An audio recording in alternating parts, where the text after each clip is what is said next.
So this movie review is late in all caps, but I did watch the King Kong versus Godzilla movie. It's pretty good. It was pretty interesting. Of course, spoiler alert. I didn't like or appreciate the fact that King Kong lost. Somebody needs to be scolded for that decision, but we'll look past it. And somebody also needs to be scolded for making Godzilla look like the devil.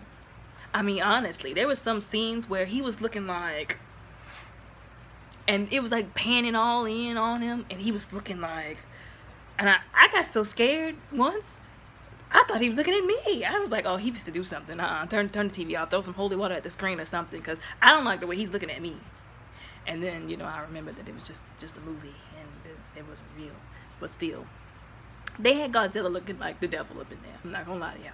Like, I was scared for my life for all of 10 seconds throughout the film on those close-ups. But other than that, him shooting radiation out of his mouth was pretty cool, though. King Kong getting the battle axe, that was cool. That was charged also, basically. Well, I call it radiation. I don't know what y'all call it, but it's just radiation to me. It's gonna always be radiation. But yeah, getting charged with radiation. He had a whole battle axe. I thought that was cool. Him going to his, I guess, hometown, if that's what you want to call it, his home planet, which is basically like the center of the earth. These movies are creeping me out, y'all. Like, this whole, talk of the center of the earth and all that kind of stuff. I believe it's real. I believe there's stuff down there, but why would you want to go down there, though? You don't know what's down there. Anything could be down there. Like, and what if you get down there and whatever's down there doesn't want to be found? And what if it decides to keep you down there? Like, I'm just saying, like, people don't be thinking about this stuff before they just, they just be doing stuff. But anyways, they're a little too comfortable, going places that they shouldn't.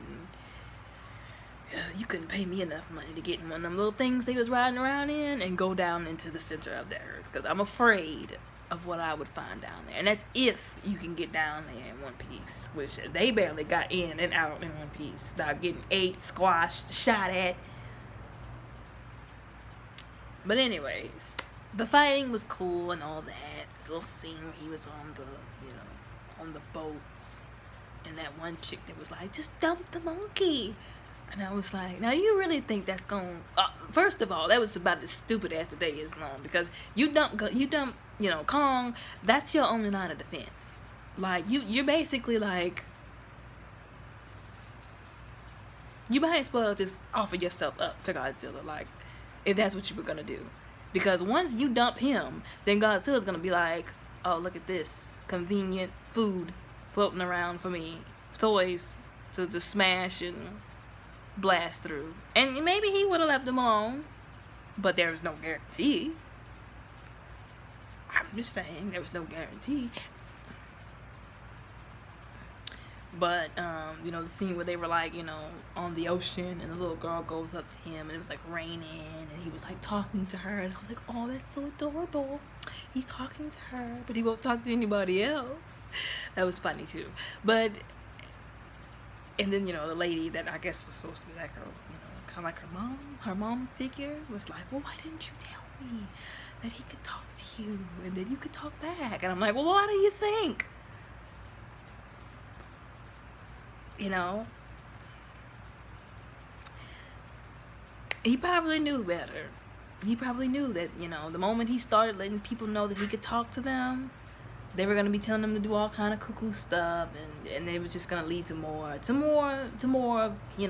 what got him stuck with them in a fake environment. But anyways.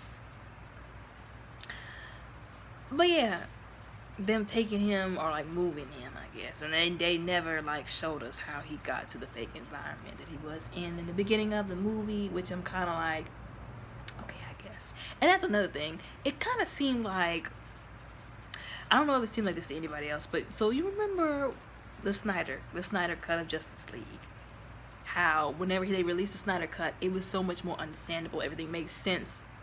Now the one before it, I'm not saying that it was so bad because it was comical, but it seemed like they smushed a whole bunch of stuff into like one short film, and it was like it felt like pieces were missing in that one versus, like I said, in the Snyder Cut that was like longer and it explained more, and you're like, oh, okay, it makes sense now. Like, you know, I feel like there have been pieces from a puzzle that are finally being put in, and it makes sense now. For some reason in this movie, I felt like they may have taken some stuff out, and like there's some explaining that needed to be done in between that they did not do.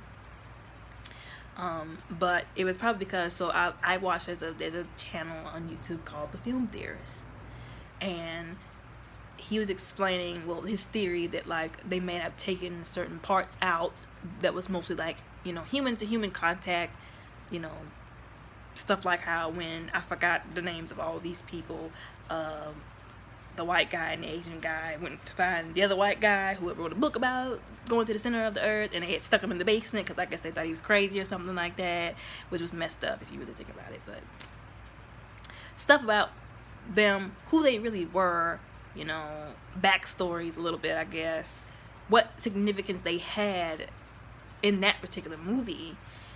But I guess it all got cut out. It was, like I said, this was just a theory that he had, but then it got cut out because nobody wants to hear people talk. They just want to see a big giant monkey and an overgrown lizard bashing each other's faces in, you know, or whatever. Which it was nice watching them fight, but I need an explanation about some stuff too. Like, you know, don't treat me like I'm just some toddler that doesn't have, like, you know, a long attention span. Like, I like having stuff explained to me. Like, give me details. Like, but I feel like I said, I feel like some stuff got taken out, and there was some stuff that they didn't put in there that they needed to keep, that put in there, or took things out that they needed to keep in there to help me understand why certain people were interacting with certain people, why certain people were in certain places. But it could just be me. But for the most part, we understood what was going on and why it was happening, right? A whole organization wanted to wake up Godzilla and all of his destruction, just so they could, I think it was for like them to like test their little mecha Godzilla, which I'm just like, y'all about to get a whole bunch of people killed. And then too, that was messed up to do, because yeah, Godzilla caused a lot of trouble, but then that too was whenever basically all the other ones like him, basically kaiju, were duking it out with each other. But for the most part, Godzilla, you know, I guess he helped, you know, humanity, I guess you can say that. So why would you do that? Why would you do that? Why would you bother him? And even if he didn't help humanity, why would you bother him? Even more of a reason to not bother him, and because you know what he's capable of. And then they didn't, you know, woke him up, had him destroying stuff.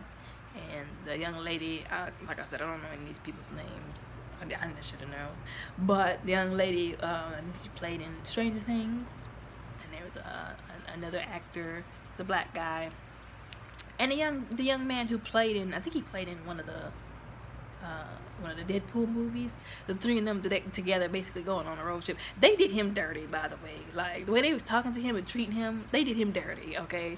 Like, that was unnecessary for them to treat him like that. But anyways, them going on, like, road trips, like, you know, sharing, I guess, conspiracies or whatever, and, you know, getting down to the bottom of what was really going on, you know, and all this kind of stuff.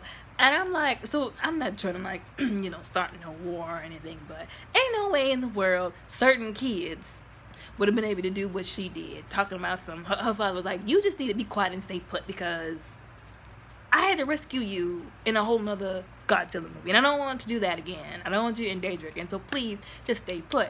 And what did she do? The opposite of stay put. Now I get it, like, she was finding out stuff, but what did they really stop? Like, when you think about it, yeah, they found out stuff. Like, they told us, the viewers, what was going on. They helped us figure out what we could not have, I guess, without watching their story. But what did they actually do? Mechagodzilla still got out there and did a bunch of damage. So it's like, what did they really do? All they could have done was been like, oh, tell the public, like, oh, this is what actually happened. But what did they stop? But anyways, I guess that wasn't like the objective to actually stop anything from happening, you know. But anyways, like I said, there's some kids that would not have been, please, the moment some kid's father would have got back to her, their behinds would have got kicked. They'd be like, well, I'm glad you're running around with a grown man who I don't know and some kid that I don't really know, but I'm kicking your behind right now for not listening to what I said. But anyways, that's neither here nor there. So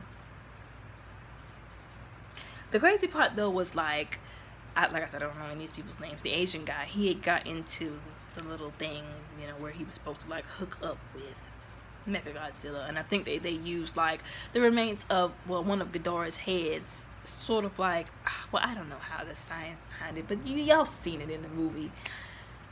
And I'm like, y'all are tapping into dark science. Stop it. Like, this is not normal and it's not okay. Y'all are gonna mess something up, and that is exactly what they did. And I hate that he died, because he was telling him, he was like, bro, we need to run some more diagnostics. We need to run some more tests. It's not ready. And he was like, shut up and get in the dang chair. And I'm like, bro, just listen to him. He knows what he's talking about. Like, y'all can mess something up. Y'all are already dabbling in things you shouldn't be. And exactly what he said, it was just said that he had to pay the price of his life. He literally got in that chair and got electrocuted to death. And I was like, nah, I didn't want to see him die like that. He seemed like a decent person. Yeah, he was working with the big jerk, the big bad guy of the movie, but he didn't seem like a bad guy. Like, he seemed like a good person deep down inside, and I just was upset that he had to die like that. But he did, and then Mechagodzilla had a mind of its own. Well, it probably, you know, let's be honest, when he died, Ghidorah's consciousness probably took over. So it's not necessarily, I don't think, that Mechagodzilla had a mind of his own. It was Ghidorah's consciousness that probably transferred into Mechagodzilla, and that's probably what was controlling Mechagodzilla. Could have been its own, you know, its own mind, whatever you want to call it, but... And I'm like, see, this is just history repeating itself over again, because you idiots, as smart as y'all are, y'all don't learn. Y'all don't learn. But anyways, so they're like, oh my god, it's moving by itself, and I'm like, what did y'all expect? It was gonna have to get mobilized at some point in time. And then, you know, it was so strong that it was handing Godzilla his reptile butt. And I'm like, well, we got a problem. This is after he had already beat King Kong. And I'm like, oh, and that was just so brutal, like how he stuck his like nails into his chest, and I was like, and a noise, it was like crunching, it was like, and I was like, oh my god, like I was trying to like, I was like covering my ears and my eyes, and I was like, that was brutal. Okay, I did not appreciate having to see that, just like I didn't appreciate having to see that man get electrocuted to death. But anyways, that was brutal. But he took it. He was like, oh, he was trying to get him off. Now, in Kong's defense, Godzilla was bigger than him. And for crying out loud, the thing is walking radiation. So, in his defense, okay? But anyways, so he wins. And now that he didn't beat Godzilla's behind, it's like, so who's gonna help you fight Mechagodzilla? Yeah, that's what you get. That's what you get, Godzilla. It's not always about who can be the best or who can be who. Now look at you. You need help and you ain't got it. But he got up there and he started fighting. And I was like, you know what? I'll be. And they started fighting together. And that was pretty cool too. But watching Godzilla get his face drugged through those skyscrapers was hilarious. I'm sorry, but it was. I mean, I was like, dang, I hope nobody's in there. But watching Mechagodzilla like grab him and like take him across, that was funny. I'm sorry, but it was. But like I said, watching them team up was pretty cool. And then afterwards, he was like, well, I already beat you anyway. So, and he just like slinks off into the wherever, you know. I was like, well, so I wonder what they're going to do now to start, because you know they always do it every so often. It's a new Godzilla movie, a new King Kong movie, so it was good. I'm excited to see what they're going to do, how they're going to bring them back together again.